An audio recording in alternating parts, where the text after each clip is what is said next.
Sudah terlihat ya? Terlihat, Ibu. Oke, kita mulai aja ya. Selamat siang. Ya, untuk hari ini kita akan bicara tentang asuhan nutrisi pediatri di rumah sakit ya. Nah, sebagai pendahuluan ya, mengapa nutrisi itu penting ya? Nutrisi itu penting karena ini merupakan energi yang dibutuhkan sehari-hari dan bisa mempertahankan semua fungsi tubuh ya. Kalau pada bayi dan anak ini khususnya sampai remaja ya, itu adalah ada faktor pertumbuhan dan perkembangan ya.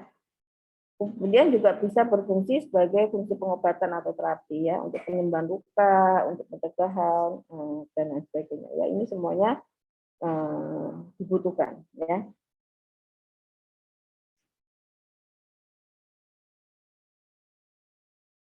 Nah, nutrisi pada anak sakit itu diperlukan. Kenapa ya? Satu, dia akan mempercepat proses penyembuhan ya. Kemudian dia akan mempersingkat lama rawat ya, akan mengurangi komplikasi, akan menurunkan kesakitan dan kematian, dan akan mencegah terjadinya malnutrisi karena pengobatan atau prosedur tindakan ya, misalnya prosedur tindakan bedah ya, mungkin nanti pada kuliah yang ini kan ada juga kan kita akan melihat nutrisi pada kasus bedah. Nah, itu juga bisa terjadi malnutrisi ya. Nah, apabila malnutrisi ini tidak ditangani dengan benar, maka dia hubungannya dengan kematian sangat tinggi ya. Karena apa ya? Ini kalau tubuh kekurangan terjadi penurunan berat badan ya. Tapi adalah dengan lean body mass ya. Jadi kalau Anda tahu kan berat badan itu kan ada yang berat badan kita ukur berat badan ini ya berat badan kita aktual itu berapa ya. Tapi kalau kita lihat di jurnal itu juga ada disebut sebagai free fat mass ya. Jadi fat mass dan yang bukan lemak itu dipisah ya. Tapi bisa juga kita lihat lean body mass ya. Jadi kalau lean body mass itu adalah dari fat free mass ya, dari fat free mass itu kita tidak ikutkan lagi untuk jaringan pembungkus dari lemak. Jadi lemak itu kan di dalam tubuh kan dia nggak bisa ini sendiri, dia pasti ada untuk pembungkusnya. Nah, kalau lean body mass itu sudah nggak bisa. Jadi kalau seseorang itu kehilangan 10% dari lean body mass, maka imunitasnya akan turun ya, dan infeksinya juga akan meningkat, risiko infeksinya meningkat, dan associated mortality-nya 10% ya, berhubungan dengan kematian ya. Apabila kehilangan 20% dari lean body mass, maka risiko kematiannya bisa meningkat sampai 30% ya. Kalau kehilangan 30% dari lean body mass, maka kematiannya bisa meningkat sampai 50%. Sedangkan kalau 40% ya, maka biasanya akan meninggal ya, 100% kemungkinan dia akan meninggal.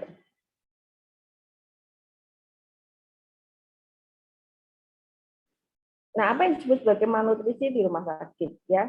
Malnutrisi di rumah sakit itu adalah malnutrisi yang terjadi di rumah sakit ya. Karena apa? 50% anak yang dirawat di rumah sakit itu mengalami malnutrisi. Dan prevalensi malnutrisi yang pada anak yang dirawat di rumah sakit adalah sekitar 20-40% ya. Ini dari data lain ya, dan terutama terjadi pada anak yang dirawat lebih dari 2 minggu ya. Jadi kalau perawatannya lebih dari 2 minggu, maka malnutrisi di rumah sakitnya bisa meningkat. Penelitian pendahuluan di 4 rumah sakit di Indonesia memperlihatkan bahwa lebih dari 50% anak yang dirawat di rumah sakit mengalami overnutrisi atau kurang gizi ya. Lebih banyak yang mengalami kurang gizi, dan angka 13 sampai angka malnutrisi di rumah sakit itu bisa terjadi sampai 13-37%. Dan apa sih yang menyebabkan malnutrisi di rumah sakit ya? Yang pertama karena asuhan nutrisinya, rendahnya perhatian dari dokter atau petugas kesehatan lainnya terhadap terjadinya malnutrisi, pengetahuan, keterampilan dan manajemen terapi nutrisi di rumah sakit masih kurang, atau tunjangan terapi nutrisi yang mahal ya. Kadang-kadang kalau kita sudah menggunakan diet yang khusus ya, seperti PMKP ya, pangan dengan keperluan medis khusus atau nutrisi parenteral ya, maka ini menjadi mahal ya. Kemudian terjadinya komplikasi ya. Ini tadi ya rendahnya. Jadi kadang-kadang kalau di Rumah Sakit Dr. Karyadi sudah ada tim asuhan nutrisi ya. Jadi kita selalu perhatikan ya nutrisi dari seorang anak maupun dari orang yang dirawat ya. Tapi kalau di situ tidak ada ya, dan hanya apa namanya tidak ada petugas yang khusus yang memperhatikan ini, tidak ada dokter yang khusus yang mengawal tentang nutrisi, ya maka bisa terjadi malnutrisi ya. Pasien bedah dilakukan pembedahan, habis itu nggak diurusin makanannya, yang penting udah dibedah gitu ya. Puasa nggak dikasih apa-apa, nah itu juga sangat berisiko. Dan bagaimana kita harus memecahkan masalah ini, harus mengorganisasikan suatu tim asuhan nutrisi yang terdiri dari dokter, perawat, dietitian, dan apoteker atau farmasi klinik ya. Apalagi kalau dia fungsinya sudah nutrisi parenteral ya, nutrisi yang lewat vena ya, itu mungkin kita membutuhkan suatu farmasi klinik. Untuk melakukan kegiatan ini ada 5 hal yang harus Anda hafal ya. Ini yang harus selalu dilakukan, yaitu menentukan status gizi, menghitung kebutuhan nutrisi, memilih rute pemberian, memilih formulanya, dan kemudian monitoring. Dan ini akan dilakukan terus-menerus. Kalau pada pasien rawat inap biasa, ya biasanya setiap hari harus dilakukan. Tapi kalau misalnya dia pasien rawat jalan, ya itu pada saat kontrol dilakukan, misalnya kontrolnya dia 2 minggu sekali atau 1 bulan sekali. Ini kegiatan ini harus dilakukan ya, 5 langkah ini ya, 5 langkah asuhan nutrisi pediatrik. Nah, kalau misalnya pasiennya kebetulan pasien yang di ICU gitu ya, kemudian ada perubahan gitu ya, bisa ditentukan lagi yang tadinya misalnya rute pemberiannya yang tadinya dia lewat enteral ya, ke nasogastrik atau orogastrik tube, kemudian dia ada pendarahan saluran cerna sehingga rutenya menjadi rute parenteral, maka ya ini dilakukan lebih dari sekali dalam sehari ya. Nah, yang pertama yang menentukan status gizi ya. Ini adalah buku KMS ya. Buku KMS di KIA itu bukan untuk menentukan status gizi ya. Jadi buku KMS terutama yang gambarnya ini adalah untuk menentukan arah pertumbuhan. Karena ini adalah berat badan menurut umur. Ya, status gizi tidak bisa ditentukan berdasarkan berat badan menurut umur. Kemudian kita harus mengukur berat badan itu dengan cara yang benar ya. Mengukur berat badan dengan cara yang benar ya. Ini adalah cara yang biasa dilakukan ya, timbangan Dacin ya, harus ditera ya. Tapi kalau bisa ya gunakan adalah timbangan yang digital dengan ketepatan 10 gram ya. Jadi kalau bayi ditimbang dengan timbangan dewasa ya ketepatannya 500 gram nggak bisa, atau digital yang dewasa ketepatannya kan 100 gram ya nggak bisa ya. Bayi harus memakai yang ketepatannya adalah 10 gram ya. Ini timbangan ini sangat-sangat berpengaruh nantinya ya. Jadi gunakan ini, bayi dan balita harus ditimbang dengan posisi berbaring dengan telanjang ya. Kalau anak yang lebih besar yang hanya memakai baju dalam ya. Tapi kalau masih bayi ya bisa dengan telanjang dengan ketelitian sampai 10 gram ya. Tidak boleh menggunakan timbangan kamar mandi yang sering digunakan dan tidak ditera. Terus pastikan jarum berada di angka 0 setiap akan memulai penimbangan, dan paling sedikit lakukan peneraan timbangan 2-3 kali setahun pada jawatan tera di daerah masing-masing ya. Jawatan tera itu jawatan meteorologi ya, bukan meteorologi ya, tapi meteorologi. Kalau Anda lihat di pom bensin itu ya, SPBU itu kan alat ini sudah ditera oleh jawatan meteorologi gitu, meteorologi ya namanya. Itu adalah jawatan untuk menera. Kemudian tekniknya ya, timbang bayi atau balita dalam keadaan telanjang ya, atau kalau misalnya balita ya mungkin memakai baju dalam saja ya, tipis kan, dan letakkan di tengah timbangan. Baca skala dengan kecepatan 10 gram, ulangi pemeriksaan 2-3 kali dan ambil berat badan rata-rata. Catat dan plot berat badan pada grafik pertemuan sesuai dengan jenis kelamin, dan jika anak bergerak terus, tunda penimbangan beberapa menit kemudian dicoba kembali. Nah, ini adalah mengukur panjang badan, ya, mengukur panjang atau tinggi badan, ya. Ini yang kadang-kadang suka salah, suka keliru, ya. Karena apa?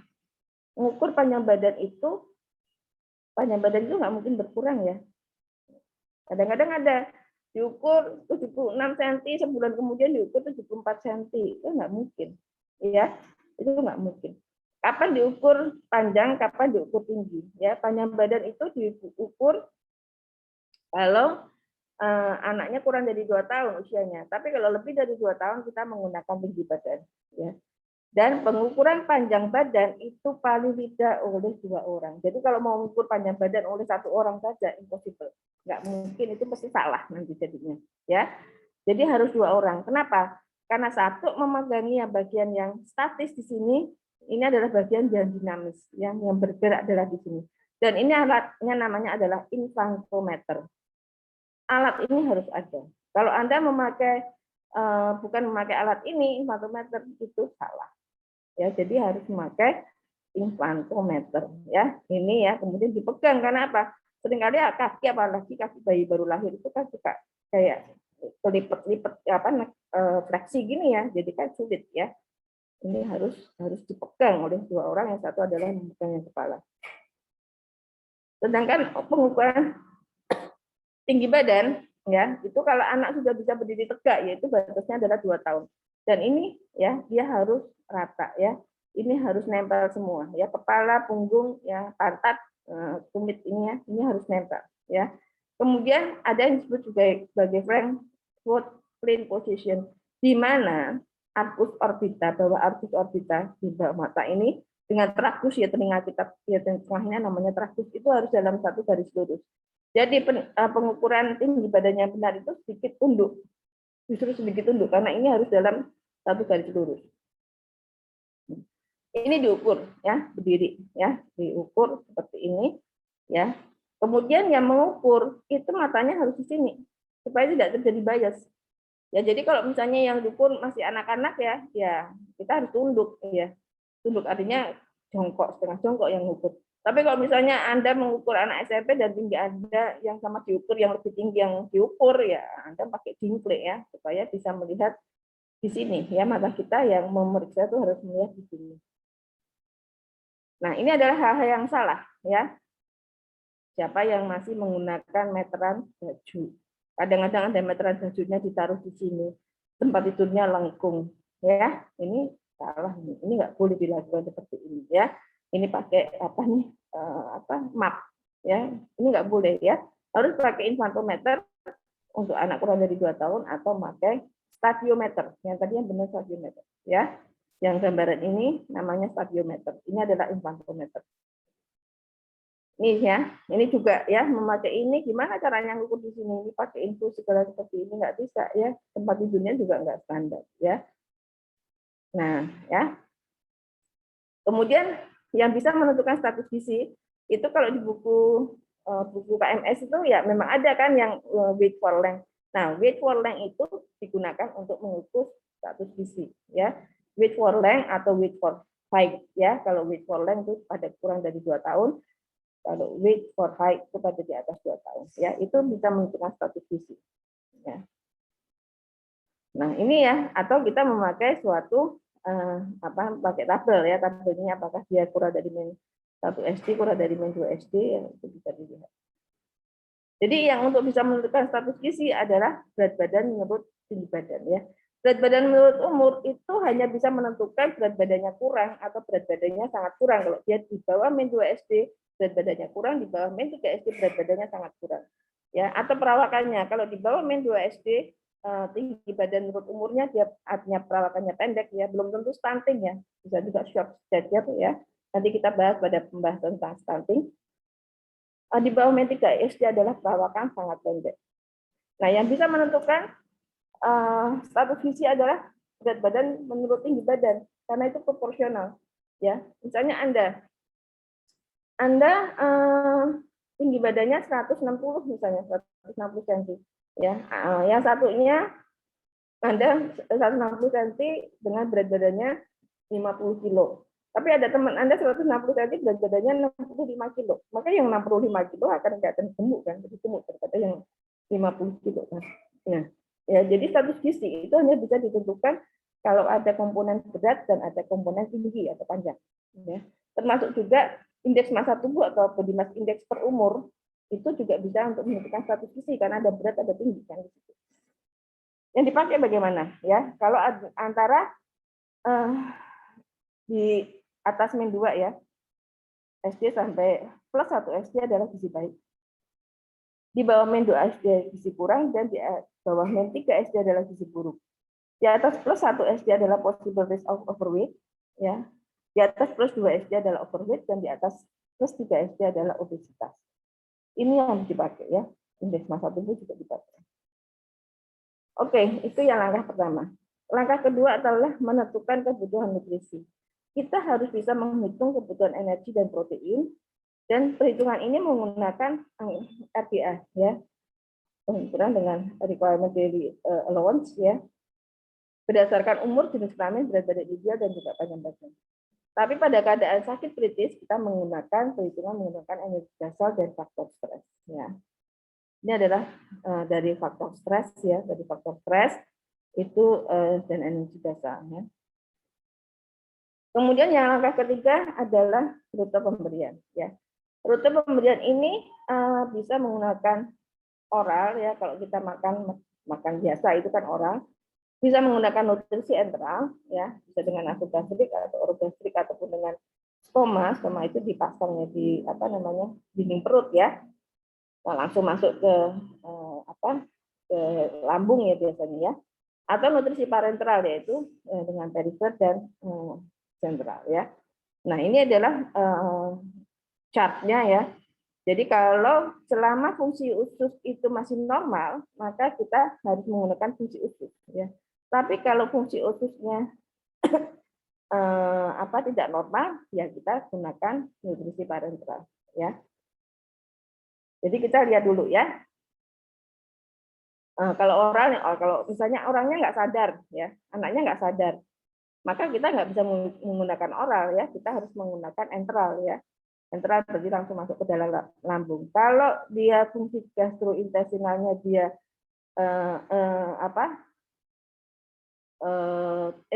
ini kalau misalnya pasiennya nggak sadar kan dia harus enteral. Nah, sekarang kita enteral itu kita bisa menggunakan yang jangka pendek long term atau panjang long term atau dengan short term jangka pendek. Ya, kalau kurang dari 3 bulan maka kita bisa menggunakan dengan nasogastrik atau yang umum adalah nasogastrik atau nasoduodenal ataupun nasoyeuna, ya, langsung masuk ke dalam diri. Tapi yang umum adalah nasogastrik. Tapi kalau long term maka kita bisa menggunakan gastrostomi, ya, atau yeunistomi, yang lebih umum adalah gastrostomi. Kemudian kita lihat, ya, fungsi traktus gastrointestinal, ya. Kalau dia normal, ya, maka kita pakai susu yang biasa. Tapi kalau dia enggak normal, ya, misalnya short bowel syndrome, misalnya seperti ini, ya, mungkin kita membutuhkan nutrisi yang lebih sifatnya adalah elemental diet, ya. Kemudian kalau fungsi traktus gastrointestinal tidak normal, misalnya ada obstruksi, peritonitis, muntah yang terus-menerus, usus yang pendek karena operasi kan dipotong, ya, short bowel syndrome, maka kita menggunakan nutrisi parenteral lewat infus. Nutrisi parenteral kalau dia short term kurang dari 2 minggu kita bisa menggunakan jalur perifer. Kalau dia long term kita menggunakan jalur sentral, ya. Jalur sentral itu berarti hanya di vena cava superior dan vena cava inferior. Kemudian kita memilih sediaan, ya. Sediaan itu bisa oral sesuai dengan standar rumah sakit. Misalnya kalau anak, ya, ada bubur susu atau lunak lauk saring, lunak atau makanan biasa, ya. Bubur susu kan kalau misalnya masih bayi masih memberikan makanan yang lunak. Kemudian kita juga ada standar yang biasa atau penyakit tertentu, ya. Misalnya kalau penyakit dengan anak dengan, ya, walaupun jarang tapi kan ada anak yang dengan diabetes mellitus, ya, tipe 1 atau dengan penyakit ginjal, ya, misalnya sindroma nefrotik atau dengan gagal ginjal, maka kita beda dengan yang makanan yang standar biasa. Kemudian sediaan enteral ada formula standar dan ada formula khusus, dan sediaan parenteral itu ada karbohidrat, asam amino, dan juga lipid. Nah, sediaan formula enteral itu kita lihat, ya, kalau memang tidak ada gangguan di saluran cerna, artinya misalnya tidak ada diare atau pasiennya itu nggak ada alergi, ya, kita menggunakan susu polinari biasa, ya. Bisa dengan yang kalorinya tinggi, tapi fungsinya adalah kuliner. Tapi kalau kita misalnya dia dengan diare kronik, ya, atau memang ada alergi yang tidak kemudian diare terus, ya, sehingga tidak bisa dengan diet yang normal biasa, maka kita menggunakan yang MCT, ya. Dan asam aminonya biasanya tertiary or excessively hydrolyzed ya. Jadi sudah dipecah bukan dalam bentuk protein utuh tapi dalam bentuk asam dipeptida ya. Atau bahkan dalam bentuk asam amino. Rasanya makin seperti itu makin pahit ya. Sedangkan kalau ya ini adalah modular kalau kita misalnya perlu menambahkan karbohidrat saja atau ini aja ya. Nah, contoh-contoh yang polimer ya. Polimer yang standar itu adalah kalau pada bayi ya kurang dari 1 tahun itu adalah standar infant formula atau ASI yaitu 20 kilokalori per oz atau kalau dihitung ya 67 kilokalori per 100 cc ya. Satu oz itu kan 30 cc ya, 20 per 30 kan 67 ya. Sedangkan pada anak itu anak di atas 1 tahun standarnya adalah susu sapi. Sedangkan kalau yang caloric dense yang dikentalkan ya atau kita sebut sebagai diet yang PMKP ya, ONS ya, orang nutritional suplemen ya. Itu kalau untuk prematur itu berarti 24 kilokalori per oz ya atau 80 kilokalori per 100 cc atau yang post start formula ya misalnya contohnya adalah Neosure itu adalah 22 kilokalori per oz ya, atau 72 kilokalori per 100 cc atau kalau anak itu ada yang disebut sebagai formula 100 yang mungkin kalau Anda pernah dengar untuk anak dengan gizi buruk ada Pediasure, Enterakit, Nutrisure, Nutrien Junior dan lain sebagainya cukup banyak ya. Yang bahkan ada yang 150 kilokalori per 100 cc ya misalnya pada Nutrien ya itu lebih tinggi lagi. Nah, bagaimana guidelines-nya untuk memilih formula selection ya? Dari umur dari pasien adalah umurnya ya, umurnya kurang dari 1 tahun, lebih dari 1 tahun atau anak yang sudah remaja ya itu akan beda. Kemudian diagnosisnya ya, dia pos operasi atau memang ada gangguan ginjal, ada gangguan hati, diabetes mellitus itu bisa beda ya. Associated nutritional problem tadi ya misalnya diare kronik terus menerus ya kita mungkin memerlukan diet elementar ya. Kebutuhan nutrisinya ya dan fungsi traktus gastrointestinalnya bagaimana. Sedangkan dari unsur formula adalah osmolaritasnya ya. Kalau osmolaritasnya terlalu tinggi kalau pada bayi dia bisa terjadi diare nanti ya. Renal solid load-nya bagaimana ya? Beban ginjalnya bagaimana nggak boleh kan? Kalsium atau fosfatnya terlalu tinggi seperti susu sapi diberikan pada anak di bawah 1 tahun ya atau yang apa namanya protein susu sapi murni itu kan juga terlalu tinggi kan anak kan sebenarnya hanya seperti ASI ya paling sekitar 1,1 sampai 1,2 gram per 100 cc ya sedangkan susu sapi itu kan juga sekitar 3 lebih 100 cc-nya 3 gram lebih per 100 cc ya itu akan mengganggu fungsi ginjal juga ya densitas kalori dan viskositas atau kekentalan. Kemudian komposisi dari nutrisinya, ya tipe dan jumlah dari karbohidrat, fat, dan juga proteinnya. Ya tadi saya katakan bahwa kalau dengan alergi susu sapi kita tidak bisa menggunakan dengan susu yang protein yang intake ya kadang-kadang kita intak ya kadang-kadang kita sudah menggunakan yang dilakukan hydrolyze ya dari pabriknya ya. Jadi dalam berupa dipeptida supaya tidak dikenali oleh tubuh sebagai alergen ya atau bahkan menggunakan yang asam amino ya. Kemudian yang juga berpengaruh adalah product and availability and cost ya. Jadi ya kalau terlalu mahal dan pasiennya nggak mampu ya sulit ya. Nah keuntungan nutrisi enteral ya dibandingkan parenteral itu apa ya? Karena secara fisiologis dia lebih baik. Ada efek tropik dari saluran cerna ya. Jadi saluran cerna kalau nggak dipakai ya lama-lama juga akan menjadi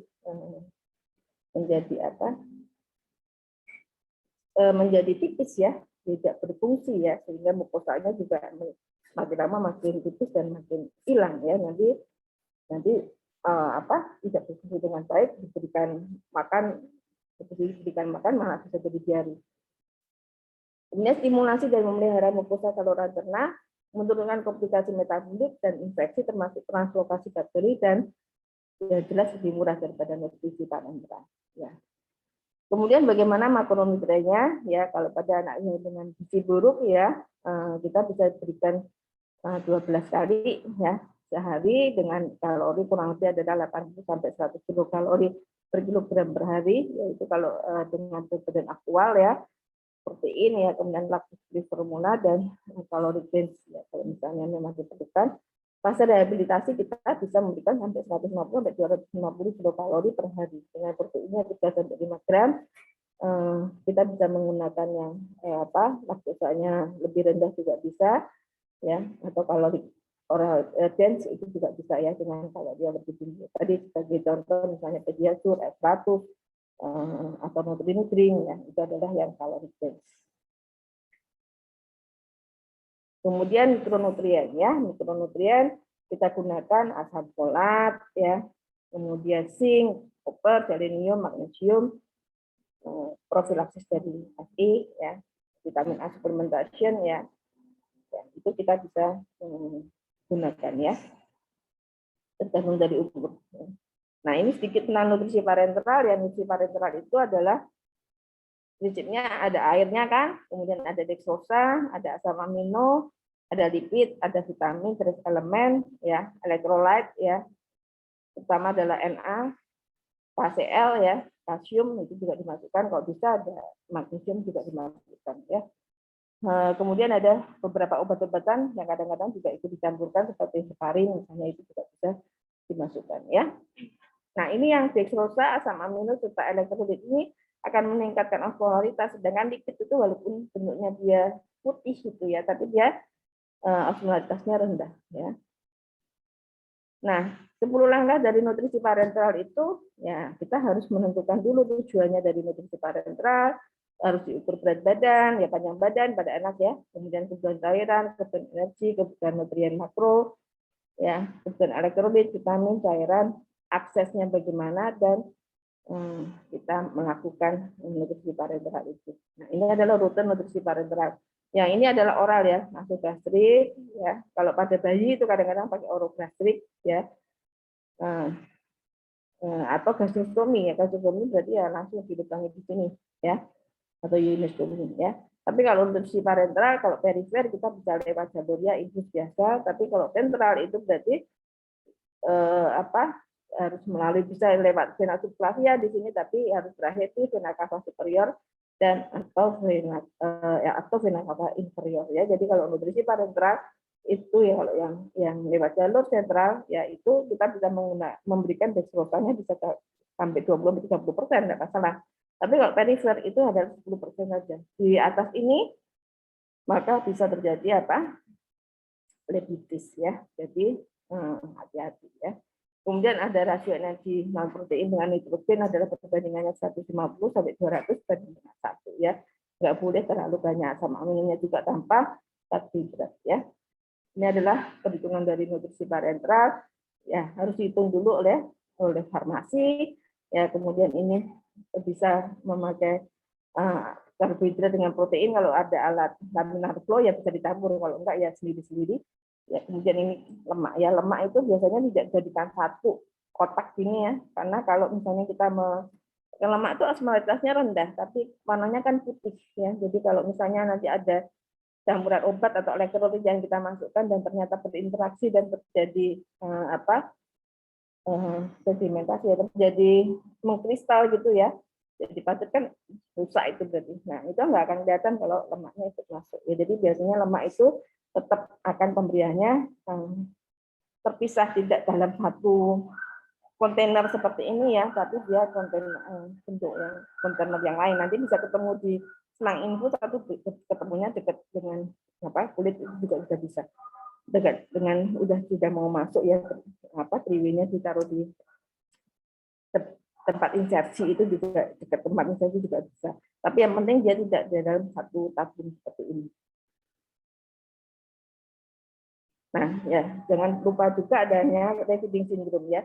Refeeding syndrome itu terjadi pada anak-anak yang dengan gizi buruk, tapi kemudian kita memberikan langsung sesuai dengan kebutuhan ya, sesuai dengan kebutuhan untuk tumbuh kejar itu sampai 100%. Langsung kita berikan, tidak secara bertahap, itu bisa terjadi refeeding syndrome ya. Karena apa?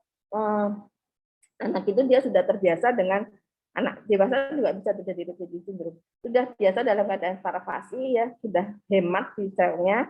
Nah, ketika kita langsung memberikan karbohidrat dalam jumlah yang tinggi, maka akan terjadilah hiperinsulinemia ya. Insulinnya akan dipacu keluar semua sehingga hiperinsulinemia, dan itu akan memberikan anabolic effect sehingga ya seluler uptake dari potasium, kalium, ya, magnesium dan fosforus akan meningkat. Yang di darah terjadilah dia hipokalemi, hipomagnesemia dan hipofosfatemia. Ya, dan ini juga efeknya tidak bagus, terutama nanti untuk otot-otot jantung, ya. Kemudian juga dia akan mengurangi dari ekspresi dari natrium atau sodium, ya, sehingga akhirnya akan terjadi retensi cairan dan akan terjadi bengkak atau edema. Nah, apa yang harus kita monitoring? Ya, toleransi formula. Ada diare, mual muntah, sakit perut, konstipasi, aspirasi, kemudian status hidrasinya, ya, apakah dia dehidrasi, kurang cairan, atau over hidrasi atau kelebihan cairan, harus kita lihat, ya, untuk supaya asuhan nutrisi jadi yang lebih kuat, ya. Nah, sekarang screeningnya bagaimana? Ya, kalau pada anak, ya, karena bisa ditimbang, ya, anak itu berat badannya dilihat tiap hari, ya, tinggal lengan atas lihat seminggu sekali, dan tinggi badan atau panjang badan adalah sekali seminggu. Ya. Kemudian pada gizi kurang atau gizi buruk, ya, albumin bisa diperiksa setiap 10 sampai 14 hari.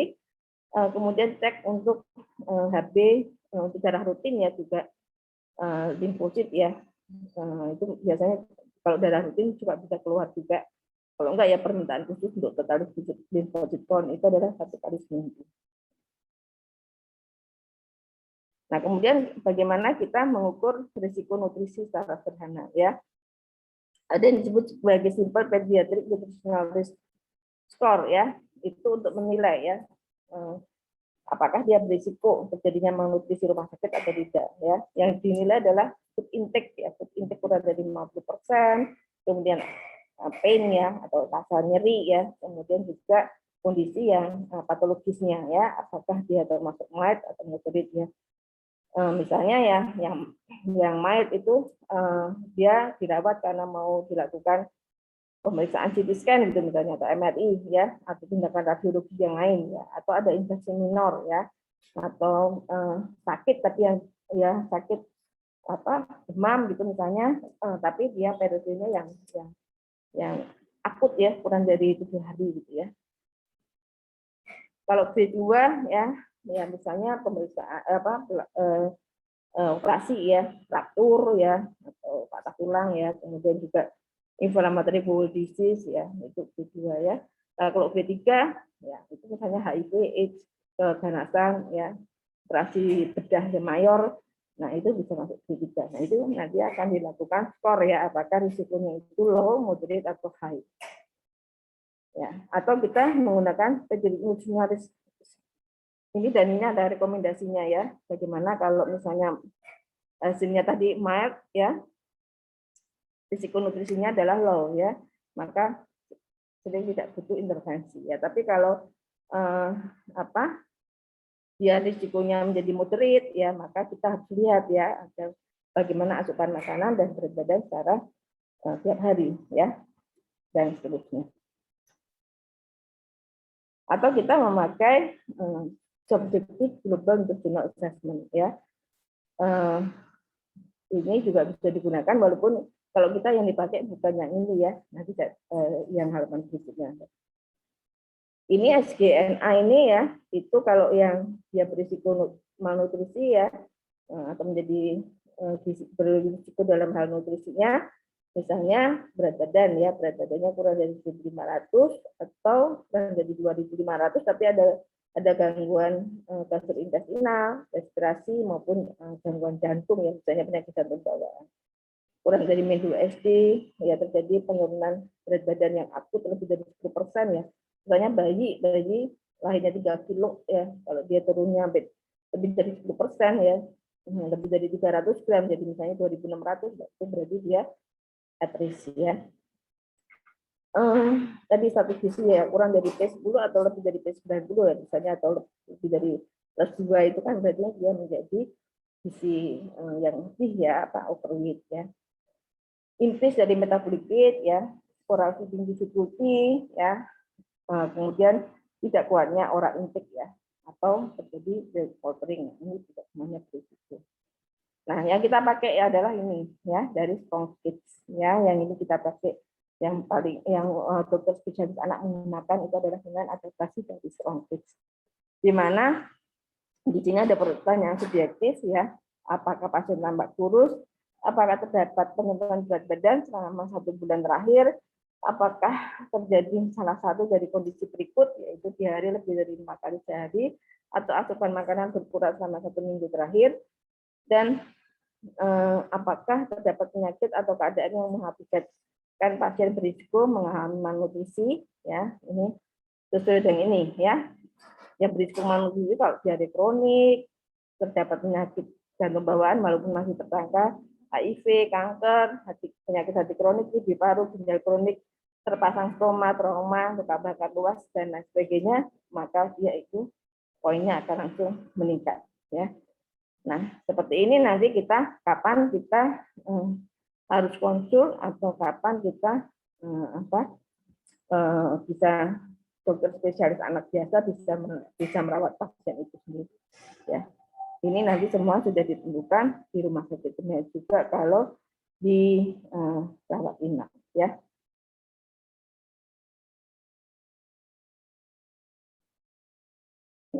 Jadi secara garis besar practical guidelines untuk diagnosis dan untuk mencegah malnutrisi adalah deteksi malnutrisi yang aktual dan potensi malnutrisi pada tahap awal. Jadi begitu pasien masuk dirawat itu sudah harus dideteksi ya.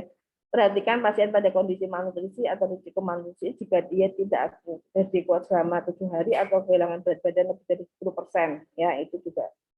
Kemudian cegah malnutrisi dengan konsumsi gizi, dan apabila pasien tidak bisa menerima diet oral secara adekuat, maka pilih diet enteral. Ya. Apabila mungkin berikan diet enteral di samping parenteral, ya. Apabila terdapat kontraindikasi nutrisi enteral, maka berikan nutrisi parenteral total. Dan terapi malnutrisi diberikan secara bertahap untuk menghindari tadi overfeeding atau disebut juga sebagai reducing syndrome. Oke, saya kira demikian. Mungkin kalau ada pertanyaan.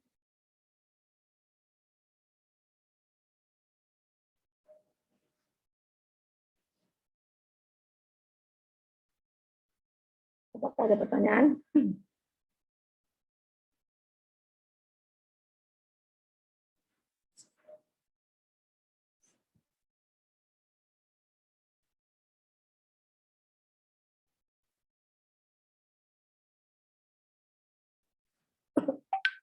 Selamat pagi, Ibu.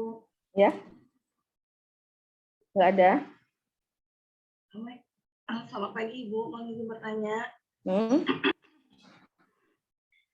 Ibu, biasanya kan kalau di rumah sakit itu ahli gizi kan melakukan pengukur atau asesmen ya Bu untuk menentukan status gizi pasien.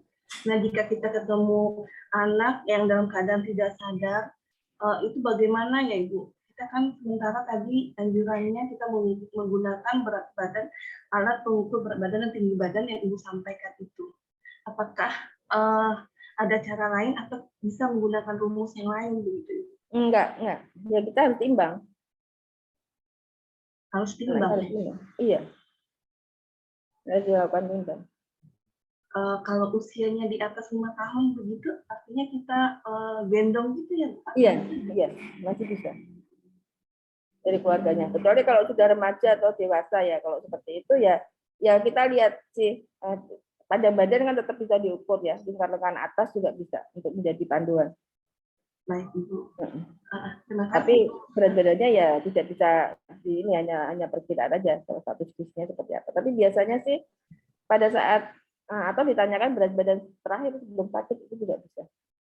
Kalau anaknya sudah besar misalnya remaja gitu ya. Tapi kalau selama dia masih bisa dilakukan, misalnya orang tuanya masih mampu menggendong itu misalnya 5 tahun itu kan bisa digendong. Jadi diukur berat badannya. Ya mungkin kita tidak bisa mengukur berat badan pada kondisi itu setiap hari gitu. Biasanya kalau usia-usia segitu kita masih bisa kok minta orang tuanya nimbang, bisa setiap hari. Baik. Kalau tadi pada remaja ya, remaja bisa. Iya. Terima kasih Ibu. Ya. Ada lagi?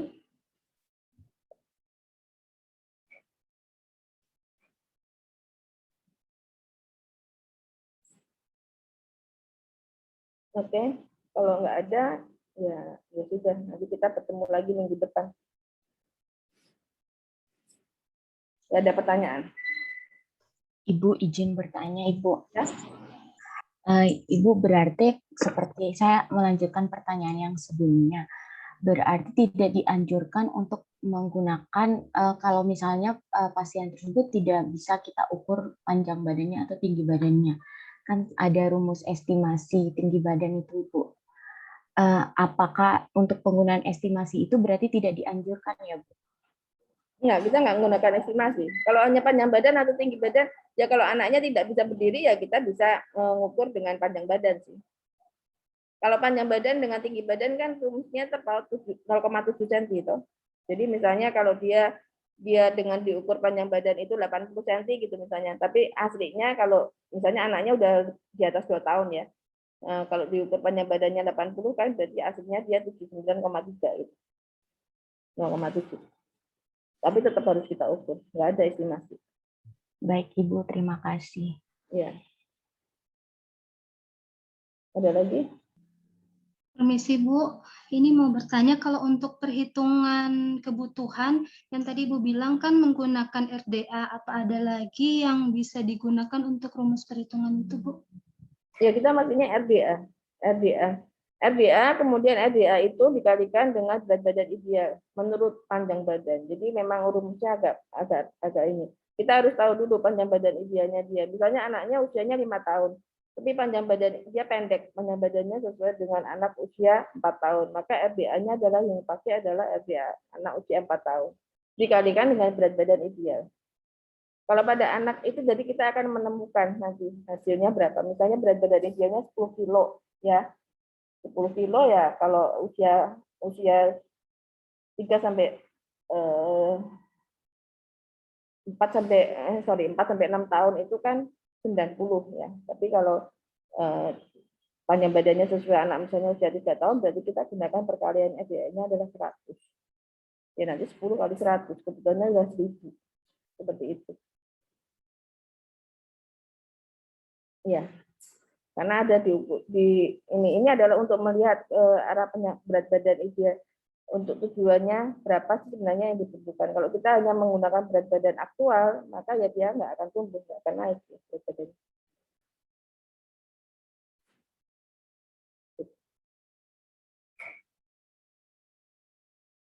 Ada lagi? Satu lagi Ibu,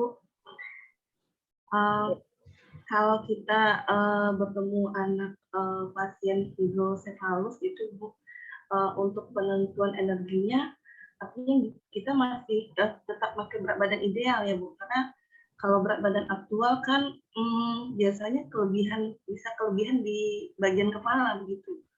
Anak yang dengan hidrosefalus banyak kan gizi buruk ya. Kita lihat juga lingkar lengan atas. Oh, pakai lingkar lengan atasnya. Enggak, lingkar lengan atasnya. Kalau lingkar lengan atasnya gizi buruk, ya kita tetap memakai berat badan ideal kan. Berat badan ideal untuk menghitung berat badan ideal kan yang dibutuhkan adalah panjang badan. Iya Ibu. Panjang badannya misalnya panjang badan berapa itu adalah kita akan mendapatkan berat badan idealnya. Jadi berat badan menurut umurnya dia itu nggak bisa digunakan. Status gizinya misalnya WHZ-nya seringkali tidak bisa digunakan karena dia hidrosefalus. Kita melihat status gizinya dari lingkar lengan atas saja. Sama dari klinisnya. Klinisnya bagaimana? Kalau dia ada muscle wasting kan berarti gizi buruk kan. Tapi berat badan idealnya kan tetap bisa digunakan karena untuk menghitung berat badan ideal yang dibutuhkan adalah panjang badan. Panjang badan. Iya. Terima kasih banyak Ibu. Ya. Selamat siang, Dok. Izin bertanya, Dok. Ya. Tadi ada pembahasan kalau pemberian parenteral bisa di samping juga diberikan pemberian enteral. Itu biasanya pada kasus apa dan bagaimana gambarannya ya, Dok? Gimana? Kalau parenteral? Jadi ada pembahasan yang terakhir, Dok, di slide terakhir, pemberian parenteral di samping enteral. Itu maksudnya gambarannya seperti apa, Dok? Biasanya pada kasus yang bagaimana? Misalnya gambarannya kalau parsial parenteral nutrition, misalnya ada perdarahan saluran cerna, ya perdarahan saluran cerna sehingga kita harus menggunakan parenteral nutrition ya, kita tidak bisa menggunakan enteral ya. Tapi setelah itu perdarahan saluran cernanya berhenti, nah kita bisa kombinasi ya. Kan enteral nutritionnya kan kita nggak bisa langsung full dose. Kan kita mesti pelan-pelan kan. Ya kan, misalnya full dose-nya itu sekali diberikan 150 cc dan 8 kali misalnya enteralnya. Tapi kan untuk awal kan kita nggak bisa. Kita masih pakai priming ya atau pakai apa namanya? Ya priming pelan-pelan kan. Pelan-pelan itu kita gunakan dulu 30 mili yang harusnya 8 kali 150 misalnya. Cuman kita bisa berikan 8 kali 30 dulu untuk pertama kali. Nanti tiba-tiba diberikan 150 perdarahan lagi. Kan bisa seperti itu. Kita berikan 30 lah, lainnya lewat mana? Kan nggak akan mencukupi kan 8 kali 30. Yang lainnya tetap masih memakai parenteral nutrisinya. Jadi kombinasi. Nanti pelan-pelan parenteral nutrisinya kita turunkan, enteralnya kita naikkan. Ya. Ya, baik. Atau juga misalnya pasien dengan stoma ya, kadang-kadang operasi berkali-kali dengan high output stoma. Stomanya masih banyak sekali misalnya di ususnya karena ususnya terjadi arteriosis, terjadi ini ya sehingga lengket kan dia, sehingga akhirnya dia terjadi fistula ataupun terjadi stoma ya. Fistula jadi keluar ya dari bukan dari stomanya tapi dari tempat lain, itu juga sering seperti itu. Apalagi kalau ususnya gizi buruk. Nah, itu kan kita tidak bisa mengandalkan. Ya dia bisa makan tapi keluar lagi gitu. Ya jadi ya tetap makan tetap ada diberikan fungsi ususnya tetap harus normal, tetap harus berfungsi. Tapi kan kita tidak akan mencukupi dengan itu, maka kita harus menghitung parenteral nutrisi.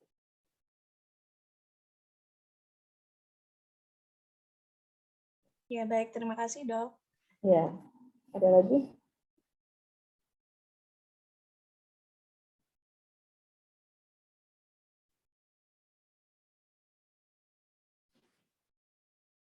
Oke, masih ada?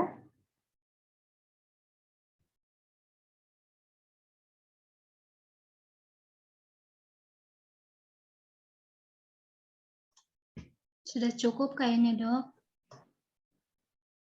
Ya. Oke, ya. Kalau sudah saya akhiri ya. Terima kasih ya. Sampai minggu depan nanti materinya saya berikan lewat Fatma ya. Oke. Ya, terima kasih. Selamat siang. Terima kasih, Dok, untuk hari ini. Terima kasih, Dok. Terima kasih. Terima kasih, Dok.